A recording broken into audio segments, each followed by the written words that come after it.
GM ഓൺലൈൻ്റെ മറ്റൊരു പുതിയ വീഡിയോയിലേക്ക് എല്ലാവർക്കും സ്വാഗതം.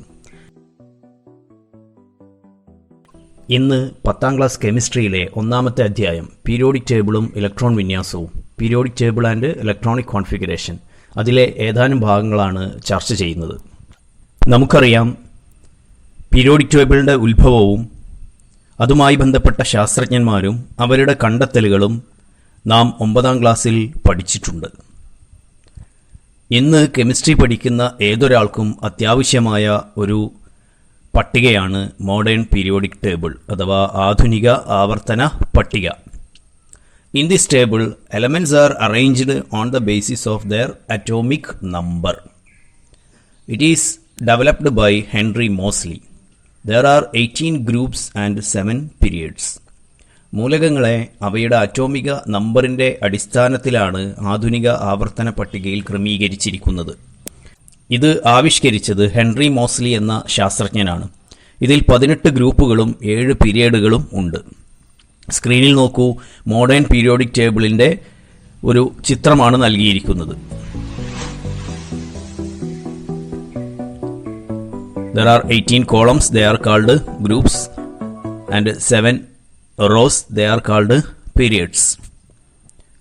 കുത്തനെയുള്ള കോളങ്ങളെ ഗ്രൂപ്പുകൾ എന്നും വിലങ്ങനെയുള്ള നിരകളെ പീരിയഡുകളെന്നും പറയുന്നു.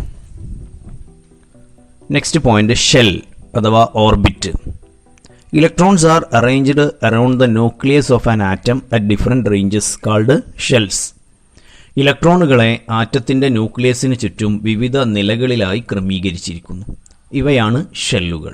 ചിത്രം ബാക്ക്ഗ്രൗണ്ടിലുണ്ട്. സോഡിയം ആറ്റത്തിൻ്റെ അറ്റോമിക് സ്ട്രക്ചർ കണ്ടാൽ അറിയാം. അതിനു ചുറ്റും, ആറ്റത്തിന് ചുറ്റും, ന്യൂക്ലിയസിന് ചുറ്റും ഇലക്ട്രോണുകൾ, ആ ഡോട്ട്സ് ഇട്ട് കാണിച്ചിട്ടുള്ളതാണ് ഇലക്ട്രോണുകൾ. അത് ഡിഫറെൻറ്റ് റേഞ്ചസ് ആയിട്ട്, ഡിഫറെൻറ്റ് ലെവൽസ് ആയിട്ടാണ് അറേഞ്ച് ചെയ്തിട്ടുള്ളത്. ആ ഇലക്ട്രോൺസിനെ അറേഞ്ച് ചെയ്യുന്ന ആ ലെവൽസാണ് ഷെൽ അഥവാ ഓർബിറ്റ്. ഈ ഡിഫറെൻറ്റ് ഷെൽസ്, വിവിധ ഷെല്ലുകൾ. പ്രധാനമായും 4 ഷെല്ലുകളാണ് ഉള്ളത്. ഒന്നാമത്തെ ഷെല്ല് കെ ഷെൽ, അതിലെ മാക്സിമം നമ്പർ ഓഫ് ഇലക്ട്രോൺസ് 2. രണ്ടാമത്തെ ഷെല്ല് എൽ ഷെൽ, അതിലെ മാക്സിമം നമ്പർ ഓഫ് ഇലക്ട്രോൺസ്, പരമാവധി ഇലക്ട്രോണുകളുടെ എണ്ണം 8. മൂന്നാമത്തെ ഷെല്ല് എം ഷെൽ, അതിലെ മാക്സിമം നമ്പർ ഓഫ് ഇലക്ട്രോൺസ്, പരമാവധി ഇലക്ട്രോണുകളുടെ എണ്ണം 18. നാലാമത്തെ ഷെല്ല് എൻ ഷെൽ, അതിലെ മാക്സിമം നമ്പർ ഓഫ് ഇലക്ട്രോൺസ് 32, പരമാവധി ഇലക്ട്രോണുകളുടെ എണ്ണം 32. അഞ്ചാമതൊരു ഷെല്ലുണ്ടെങ്കിൽ its name is O. Its maximum number of electrons that is 50. Now we are discussing about how can we find the maximum number of electrons in a shell. Maximum number of electrons can be calculated by using 2n² equation.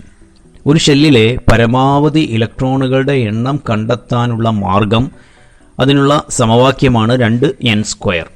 n എന്ന് പറയുന്നത് shell നമ്പറിനെ denote ചെയ്യുന്നു. For example, എനിക്ക് third ഷെല്ലിലെ maximum number of electrons calculate ചെയ്യണം.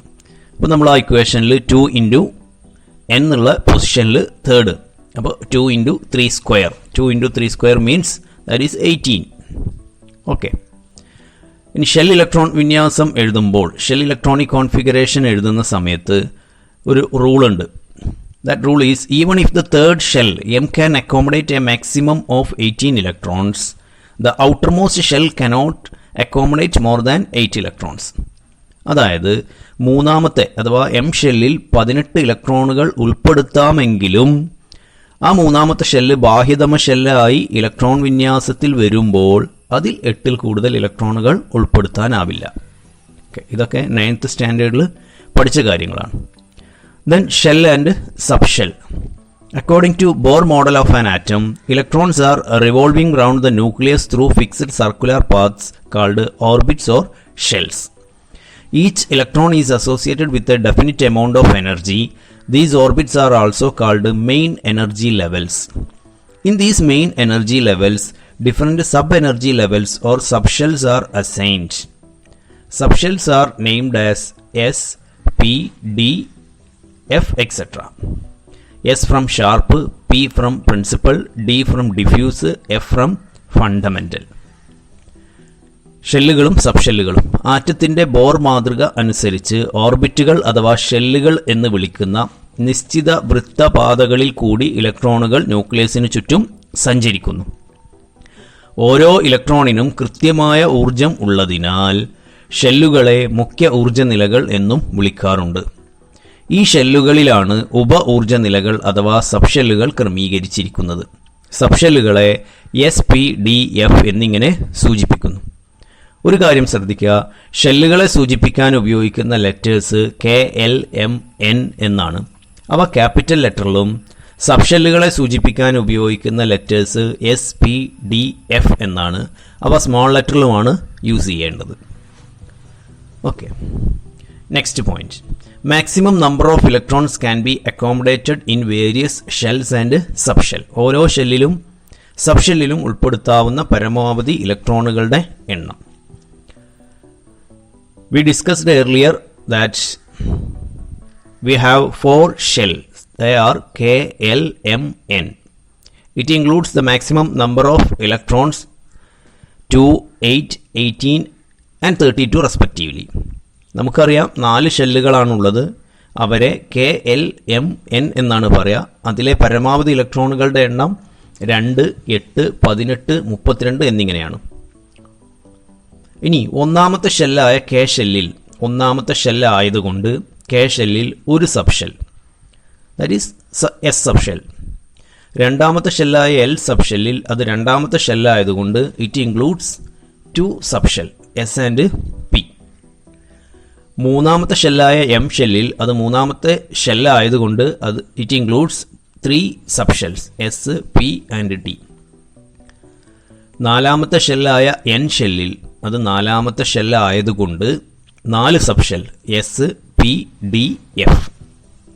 Okay, ഇനി ഈ സബ്ഷെല്ലുകളൊക്കെ ഏത് ഷെല്ലുമായി റിലേറ്റഡ് ആണ് എന്ന് അറിയാൻ വേണ്ടിയിട്ടാണ് നമ്മൾ എന്ത് ചെയ്യുന്നത്, ആ ടേബിൾ ശ്രദ്ധിച്ചാൽ കാണാം. ഒന്നാമത്തെ K ഷെല്ലിൽ maximum number of electrons 2, name of subshell എന്നുള്ളിടത്ത് 1s എന്നാണ് എഴുതുക.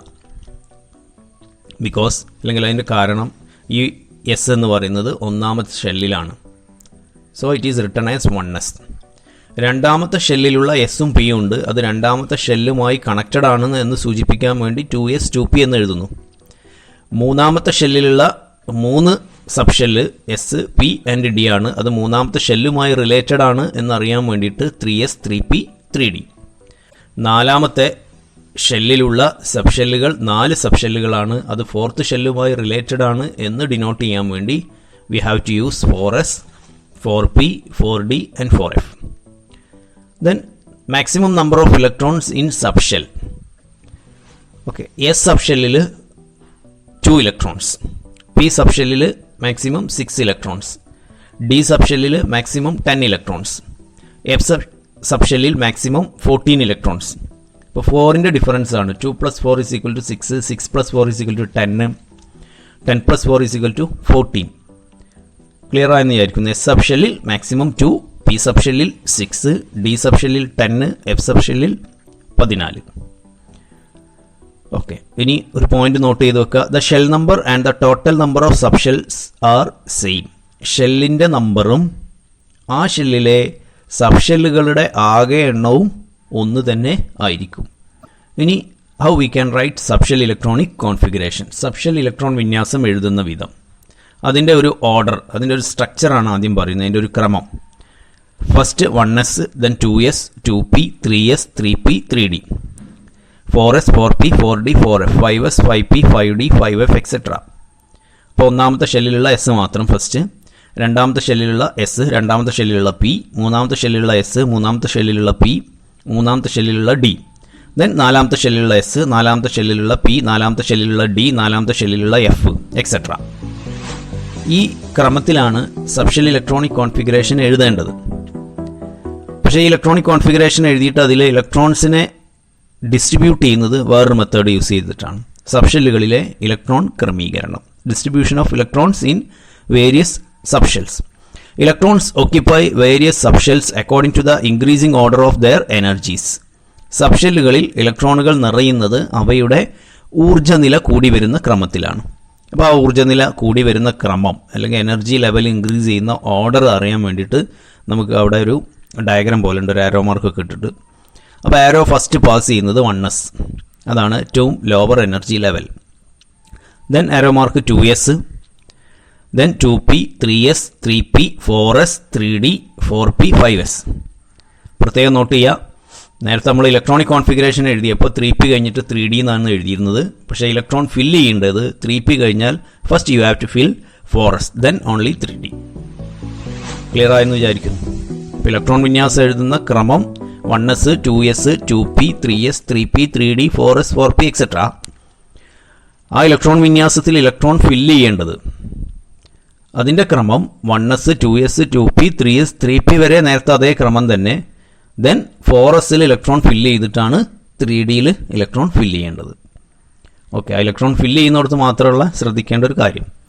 എക്സാമ്പിൾസ് അവിടെ ഉണ്ട്. ഹൈഡ്രജൻ 1s1, അതങ്ങനെ ശ്രദ്ധിച്ചാൽ കാണും. ദെൻ അതിൽ പ്രത്യേകം ശ്രദ്ധിക്കേണ്ട ഒരു കാര്യം, കാൽസ്യം 20 ആണ് atomic number. 1s2, 2s2, 2p6, 3s2, 3p6, 18 ആയി. ഇനി ഇലക്ട്രോൺ വിന്യാസം എഴുതുമ്പോൾ 3d 4s എന്നാണ് എഴുതുക. പക്ഷേ ഇലക്ട്രോൺ ആദ്യം ഫില്ല് ചെയ്യേണ്ടത് 4sലാണ്. അപ്പോൾ 4s2, പിന്നെ 3dയിൽ അവിടെ ഇല്ല, 0 ആണ്. അപ്പോൾ 4s2. Okay, then fe 26, 1s2, 2s2, 2p6, 3s2, 3p6, 3d 4s എന്ന് എഴുതി വെച്ചു. 4sലുള്ള 2 ഇലക്ട്രോൺ ഫില്ല് ചെയ്തു ഫസ്റ്റ്. ദെൻ 3dയിലുള്ള ബാലൻസ് 6 ഫില്ല് ചെയ്തു. Okay, then exceptional case of electronic configuration. Chromium and copper show exceptional electronic configuration with atomic number 24 and 29. The d subshell can accommodate a maximum of 10 electrons. If it is half filled, that means 3d 5, or completely filled 3d 10, it will become more stable. Atomic number 24ഉം 29ഉം ഉള്ള ക്രോമിയവും കോപ്പറും വ്യത്യസ്ത electron വിന്യാസം കാണിക്കുന്നു. D സബ്ഷെല്ലിന് പരമാവധി 10 ഇലക്ട്രോണുകൾ ഉൾക്കൊള്ളാൻ കഴിയും. ഈ സബ്ഷെൽ പകുതി നിറഞ്ഞിരിക്കുന്നതോ അഥവാ 3d 5, പൂർണ്ണമായി നിറഞ്ഞിരിക്കുന്നതോ അഥവാ 3d 10 ആയ ക്രമീകരണങ്ങൾക്ക് സ്ഥിരത കൂടുതലാണ്. അപ്പോൾ എല്ലാ മൂലകങ്ങളും രാസപ്രവർത്തനത്തിൽ ഏർപ്പെടുന്നത് സ്റ്റേബിൾ ആവാൻ വേണ്ടിയിട്ടാണ്, സ്ഥിരതയ്ക്ക് വേണ്ടിയിട്ടാണ്. ഇവിടെ ഈ 2 എലമെൻറ്റ്സ് അഥവാ ക്രോമിയവും കോപ്പറും അവ സ്ഥിരതയ്ക്ക് വേണ്ടിയിട്ട് ഒരു ചെറിയ അറേഞ്ച്മെൻറ്റ് നടത്തുന്നു. അതായത് നിങ്ങൾ ആ ഇലക്ട്രോണിക് കോൺഫിഗറേഷൻ ശ്രദ്ധിച്ചാൽ അറിയാം, തെറ്റായി കാണിച്ചതുകൊണ്ട് ശരിയായി കാണിച്ചതുകൊണ്ട്. 3d 4 ആയി. 3d 4 എന്ന് പറഞ്ഞു കഴിഞ്ഞാൽ അതിലേക്ക് ഒരു ഇലക്ട്രോണും കൂടി പാസ് ചെയ്ത് കഴിഞ്ഞാൽ ഇറ്റ് ബിക്കം സ്റ്റേബിൾ. അപ്പോൾ തൊട്ട മുന്നിലുള്ള 4sൽ നിന്നും ഒരു ഇലക്ട്രോൺ ഇങ്ങോട്ട് ട്രാൻസ്ഫർ ചെയ്യുന്നു. ഇപ്പോൾ 4s2 എന്നുള്ളത് ഇറ്റ് ബിക്കംസ് 4s1, തൊട്ട് ബാക്കിലുള്ളത് 3d 5. കോപ്പറിൻ്റെ കേസ് 3d 9 4s2 എന്നാണ്. അവിടെയും 3d 9 ആയി ഒരു ഇലക്ട്രോണും കൂടി പാസ് ചെയ്ത് കഴിഞ്ഞാൽ ഇറ്റ് ബിക്കം സ്റ്റേബിൾ. അതിന് വേണ്ടിയിട്ട് 4sലുള്ള ഒരു ഇലക്ട്രോൺ ഈ 3d 9ലേക്ക് പാസ് ചെയ്യുന്നു. That electronic configuration becomes 1s2, 2s2, 2p6, 3s2, 3p6, 3d 10, 4s1. ഇനി ഈ ഇലക്ട്രോണിക് കോൺഫിഗറേഷൻ്റെ റെഡ്യൂസ്ഡ് ഫോം, സബ്ഷെൽ ഇലക്ട്രോൺ വിന്യാസത്തിൻ്റെ ലഘുവായ രൂപം. ഇത് അറ്റോമിക് നമ്പർ വളരെ ബിഗ് ആവുന്ന സമയത്ത് അത് എഴുതി വരാൻ ഒരുപാട് സ്പേസ് വേണം. അതുകൊണ്ട് നമ്മളതിനെ ഇനേർട്ട് ഗ്യാസസ് യൂസ് ചെയ്തിട്ട് അല്ലെങ്കിൽ അലസവാതകങ്ങളെ ഉപയോഗിച്ചത് അതിനെ ഷോർട്ടാക്കി എഴുതും. നമുക്ക് കിട്ടിയ ഇലക്ട്രോൺ വിന്യാസത്തിൽ തൊട്ട് ബാക്കിലുള്ള ഇനേർട്ട് ഗ്യാസ് ഉണ്ടെങ്കിൽ തൊട്ട് പിറകിലുള്ള അലസവാതകം ഉണ്ടെങ്കിൽ അതിനെ ഉപയോഗിച്ച് സ്ക്വയർ ബ്രാക്കറ്റ് ഉപയോഗിച്ച് എഴുതാം. സ്ക്രീനിൽ അതിൻ്റെ മെത്തേഡ് കാണിച്ചിട്ടുണ്ട്. Manganese 25, 1s2, 2s2, 2p6, 3s2, 3p6, 18 atomic number up to 3p6. 18 is the atomic number. 18 അത്രയും ഭാഗത്തിൻ്റെ അറ്റോമിക് നമ്പർ. അപ്പോൾ ആ 18 ഇനേർട്ട് ഗ്യാസ് അലസവാതകമാണ് ആർഗൺ. അപ്പോൾ ആർഗണിൻ്റെ സിമ്പിൾ യൂസ് ചെയ്തു, സ്ക്വയർ ബ്രാക്കറ്റ് യൂസ് ചെയ്തു. ബാലൻസ് ഉള്ള 3d 5 4s2 എന്നുള്ളത് അപ്പുറത്തേക്ക് മാറ്റി എഴുതി. ദെൻ മഗ്നീഷ്യത്തിൻ്റെ കേസ് 12 ആണ് atomic number. Electronic configuration 1s2, 2s2, 2p6, 3s2. അപ്പോൾ 1s2, 2s2, 2p6 up to that 10 is the atomic number. The 10 atomic number means neon. അപ്പോൾ നമ്മൾ നിയോണിൻ്റെ സിമ്പിൾ എഴുതി സ്ക്വയർ ബ്രാക്കറ്റ് ഇട്ടു, ബാലൻസ് ഉള്ള 3s2 അതിൻ്റെ കൂടെ ചേർത്തു. ഓക്കെ, ദെൻ നമുക്കൊരു ക്വസ്റ്റ്യൻ നോട്ട് ചെയ്യാം. Right subshell electronic configuration and reduced form of elements up to atomic number 30. Atomic number 30 വരെയുള്ള മൂലകങ്ങളുടെ സബ്ഷെൽ ഇലക്ട്രോൺ വിന്യാസം, ലഘൂകരിച്ച രൂപം എന്നിവ എഴുതുക. ഇതോടെ കെമിസ്ട്രി ഒന്നാമത്തെ യൂണിറ്റ് അഥവാ periodic table and electronic configuration part 1 അവസാനിക്കുന്നു. വീണ്ടും മറ്റൊരു വീഡിയോയുമായി ഉടൻ വരുന്നു. അതുവരേക്കും ബൈ.